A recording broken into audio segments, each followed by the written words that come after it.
Hello, everybody. This is Khatib, and it is February the 25th, 7:12 p.m., and it is Wednesday, Hump Day. We have got over the hump. Yes, we did it. I'm glad to be back recording today. I've been gone for a minute. It's been crazy down here in New Orleans. We're just getting over Mardi Gras, and I haven't been able to sit up in the office and record. And so here I am back at it, and I have one for you. So this one here, I want you to really, really listen to this one. I want you to listen to it a few times, and I want you to share it with your family, your friends, and your loved ones. Can you do that for me? All right, I appreciate it. So I'm not gonna talk too much because I've been gone for a minute, and I know you're anxious to hear something that I've put together. So I'm about to let it go. I'm about to let it go. Like someone walking say, I'm about to let it go, and I'm going to let you listen to this beautiful reflection. I'm going to let you know in advance I will not be posting on Friday or Sunday. I have an event that I'm doing, and I won't be able to record in the office, and so I'll probably be back in a regular schedule on Wednesday. And if things are good, I might do something on that Tuesday. But I'm going to be not around to record for a couple of days. So I hope this one can last you until we meet again. You have a beautiful Wednesday. Enjoy your Wednesday. Hey, sports is almost over. Nothing but basketball. So watch basketball, watch a movie, relax, enjoy your Wednesday, and I will talk to you later.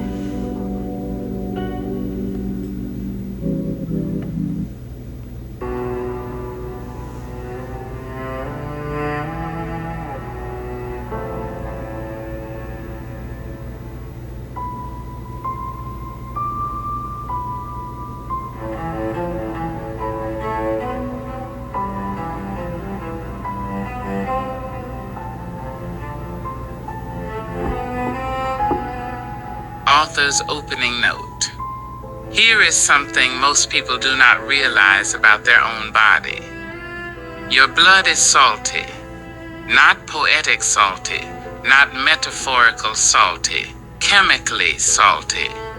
The sodium moving through your veins is what allows your nerves to fire, your muscles to tighten, your heart to keep rhythm, instead of stuttering off beat like a trumpet player who forgot the tune. Even your tears carry salt. Even the sweat that rolls down your neck in Louisiana heat leaves that faint white trace on your shirt when it dries. You are walking around with a quiet ocean inside you.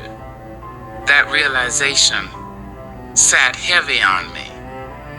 We argue about salt at the dinner table like it is just something to sprinkle on fries. Meanwhile, it is the reason your body does not short circuit. Without it, signals would not travel. Thoughts would not connect. Your pulse would lose its tempo. And that made me ask something that would not leave me alone. If salt stabilizes the ocean and regulates the body, what stabilizes the soul? I grew up in a place where air sticks to your skin and brass bands play like they are arguing with heaven. In New Orleans, we know you do not cook without seasoning. You might get away with that somewhere else, not here. Somebody, grandmother, will taste your food and give you a look that says, "Try again, baby." Flavor matters. Depth matters. Balance matters. Yet we try to live bland lives. We want calm without character, growth without friction, strength without erosion. We want to stay sweet water forever, pure, untouched, uncomplicated. But sweet water freezes fast. This reflection did not come easy. I cried writing parts of it. I had to pause, walk away, come back. Because when you start thinking about the ocean inside you and the seasoning required to keep it moving, you start remembering all the winters that almost froze you and all the summers that almost boiled you alive. and you realize something humbling. The salt is not optional. So sit with me, breathe with me, laugh a little if you need to, because if we cannot laugh at ourselves sometimes, we will drown in our own seriousness. Let us talk about oceans. Let us talk about climate. Let us talk about tears. And let us talk about the brine in our blood that keeps us from falling apart.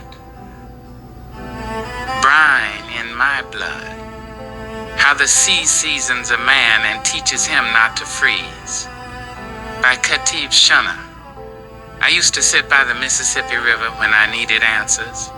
Not because the river talks back. It does not. It just keeps moving, like it has somewhere important to be. Barges sliding past slow and steady. Muddy water carrying stories from places I will never see. And every single drop of that river is headed somewhere salty. The Gulf is not sweet. It is seasoned. And that salt did not just fall into it by accident.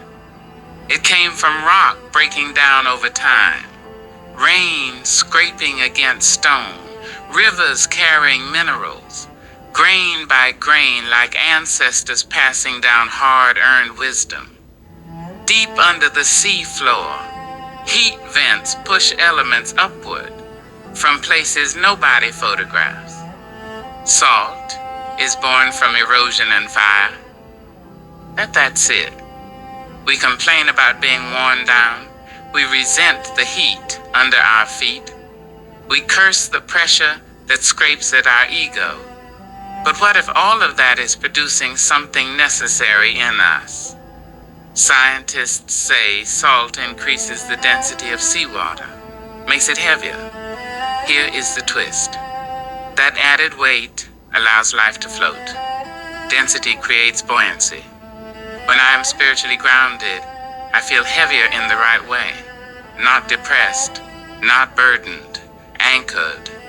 My convictions have substance. My compassion has backbone. I do not drift with every opinion that passes through the room. I do not erupt every time somebody challenges me. Now let me be honest. Without that seasoning, I can be dramatic. Cut me off in traffic and I am ready to write a thesis on disrespect. Forget to text me back and suddenly I am questioning loyalty like I am starring in my own soap opera. That is sweetwater behavior. But when my spirit is seasoned, I do not freeze up or boil over so easily. Salt regulates extremes. Pure water freezes at 0 degrees. Salt water can endure colder temperatures before turning solid. Translation: with depth inside you, you can survive colder seasons without becoming cold. I have lived winters where disappointment tried to harden me, where silence felt like rejection, where betrayal knocked louder than brass bands on Sunday afternoon. Without something deeper steadying me, I would have frozen solid. And frozen people are hard to reach. Salt also drives something scientists call thermohaline circulation. Sounds complicated. It is not. When water in polar regions becomes very salty and cold, it sinks. That sinking pulls warmer water from elsewhere, creating a global current that redistributes heat around the planet. Now listen closely. The heavy seasons in your life can become the engine for movement in someone else's world. When something in you sinks, that does not always mean failure. Sometimes it means you are about to move something bigger than yourself, but only if you are seasoned. Salt water absorbs carbon dioxide. It takes in what would otherwise disrupt the climate. A mature soul does the same thing. It can absorb frustration without poisoning the room. It can hold grief without spreading despair. like humidity in August. It can take criticism without combusting. You become an operating system valve, and I do not mean that lightly. SALT, stability, absorption, life, temperature. Stability because seasoning gives you weight. Absorption because depth allows you to take in what others cannot. Life because balance sustains ecosystems. Temperature because maturity regulates reaction. I wrote that acronym on a napkin one night when I could not sleep. Sweat still drying on my back from a long day. Tears not far behind it, because I realized something uncomfortable. There were times I was either freezing people out or burning bridges. No middle ground. That is what happens when you lack internal seasoning. Now let me tell you something that came to me like folklore one humid evening. There was once an old oyster woman down in the marsh. People called her Aunt Vale. She could taste the tide and tell you whether the season would be kind. One year the oysters started growing thin shells. Fish swam slower. Something felt off. Young folks blamed the weather. Older folks blamed politics. Everybody had a speech. Aunt Vale dipped her fingers into the water and tasted it. Flat, she said. They laughed. Water is water. She shook her head slow. No, baby, the sea has lost its grit. It turns out upstream people had built barriers to keep the river neat and polite. No mud, no erosion, no inconvenience. But without the scraping of rock and the carrying of minerals, the Gulf was starving of seasoning. They wanted calm.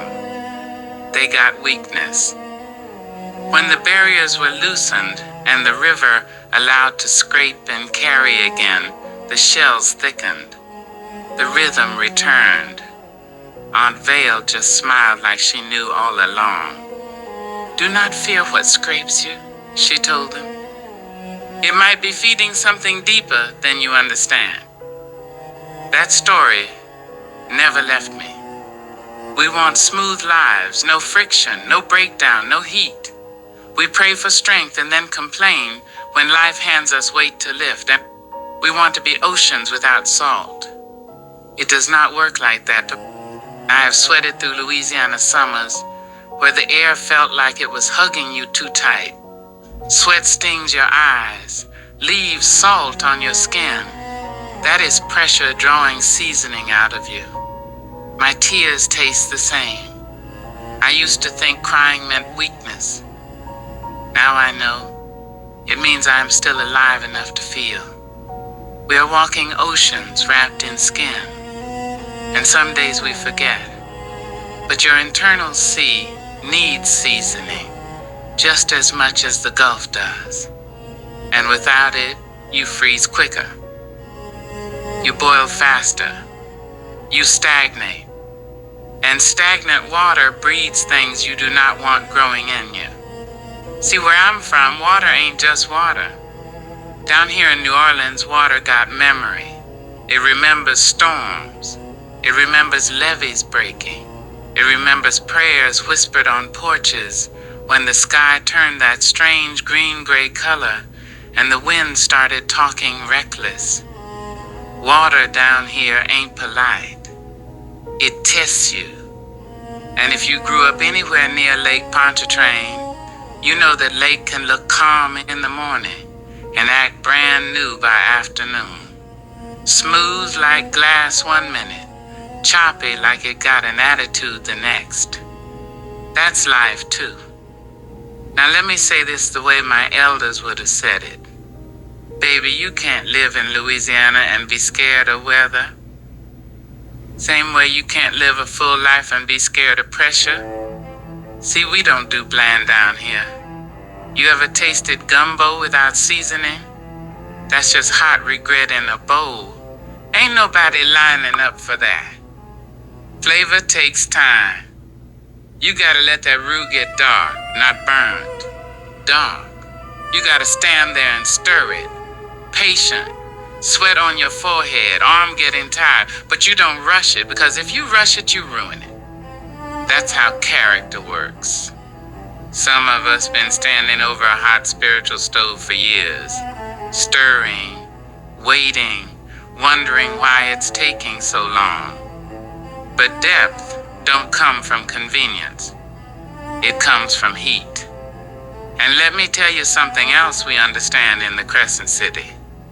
After Hurricane Katrina, folks thought this city was finished. Water everywhere, homes gone, landmarks wounded, spirits tested.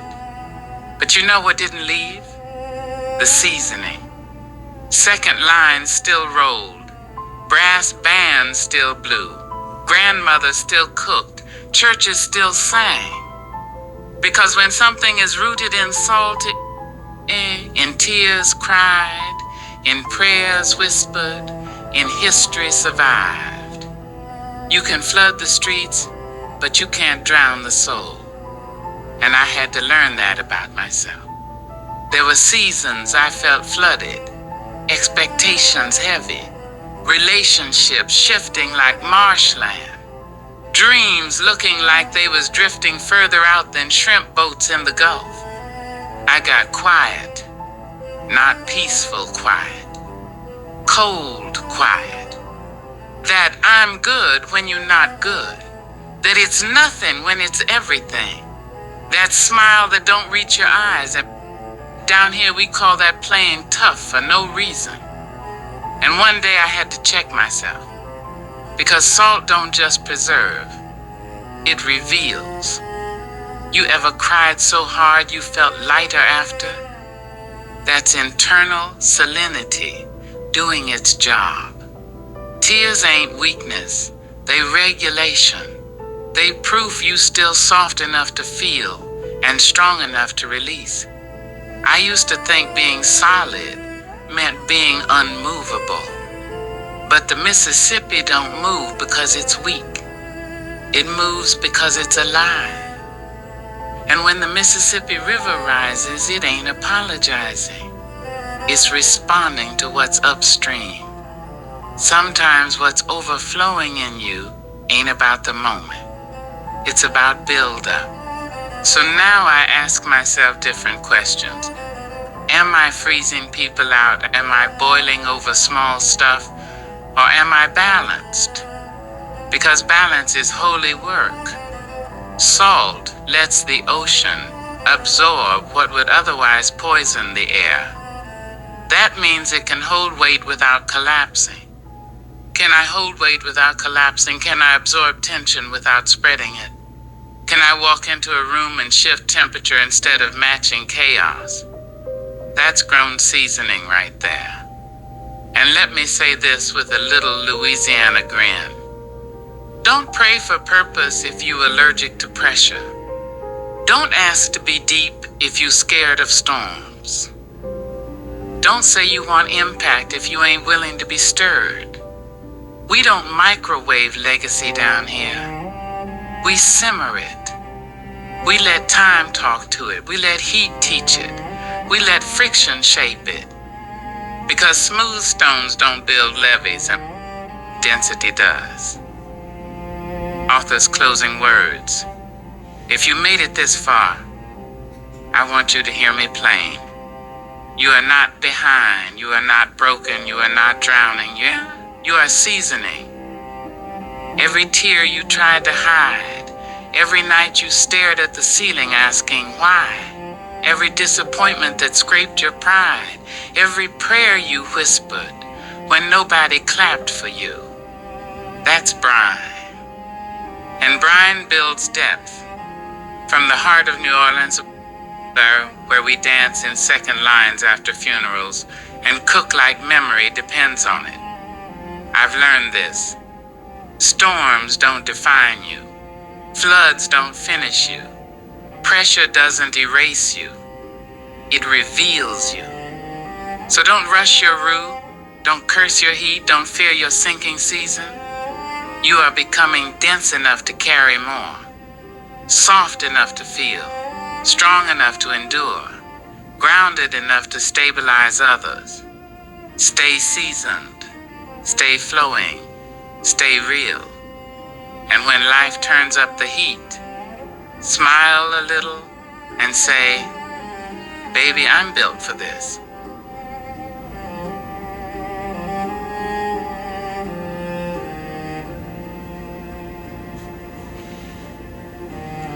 This is Khatib Shanor, and I want to thank you for listening to this reflection. I hope you enjoyed it, and I hope you have a beautiful Wednesday night. Until next time, I'm signing off.